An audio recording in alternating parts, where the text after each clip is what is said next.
સુરતના ઉંધરામાં જમવા બાબતે ઝઘડો થતા પુત્રએ માતાની હત્યા કરી હતી. દિવ્યાંગ પિતા પર પુત્રે હુમલો કરતા માતા વચ્ચે પડ્યા હતા. ઉંધરા વિસ્તારના હેડગેવાર પાસે વાત્સલ્ય એવન્યુમાં બની હતી ઘટના. ઝઘડામાં નરાધમ પુત્રએ દિવ્યાંગ પિતાને માર મારતા વચ્ચે પડ્યા હતા. નરાધમ પુત્રએ મેહુલને પિતાનું ગળું દબાવતા પિતા તરફડવા લાગ્યા હતા. પિતાને બચાવવા માતા વચ્ચે આવતા ગુસ્સામાં લાલચોળ બનેલ પુત્રએ માતા સાથે ઝપાઝપી કરી ધક્કો માર્યો તો સમગ્ર મામલે પોલીસને જાણ કરતા પોલીસ ઘટનાસ્થળે પહોંચી હતી. પુત્રની કરી હતી ધરપકડ. છે કે સિંગુર સાથે સુનિલ ગંજાવાલા, સુરત.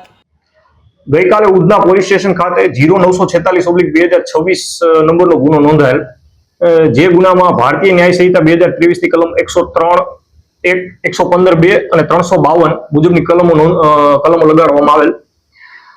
સદર ગુનાના કામે ફરિયાદી જે છે તે હર્ષદભાઈ મણીલાલ શાહ છે અને આરોપી એ તેમનો દીકરો છે જેનું નામ મેહુલ છે.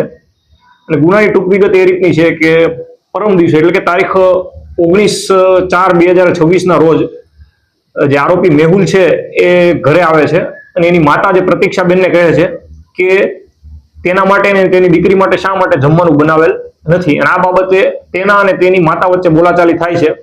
અને જેમાં જે મેહુલ છે એમના પિતા હર્ષદભાઈ વચ્ચે પડે છે અને મેહુલ હર્ષદભાઈનું ગળું દબી દે છે અને આ ઝપાઝપીમાં પોતાની માતાને ધક્કો મારી દે છે, જે પ્રતીક્ષાબેનને, અને જેના લીધે પ્રતીક્ષાબેન જે છે એનું મરણ થાય છે.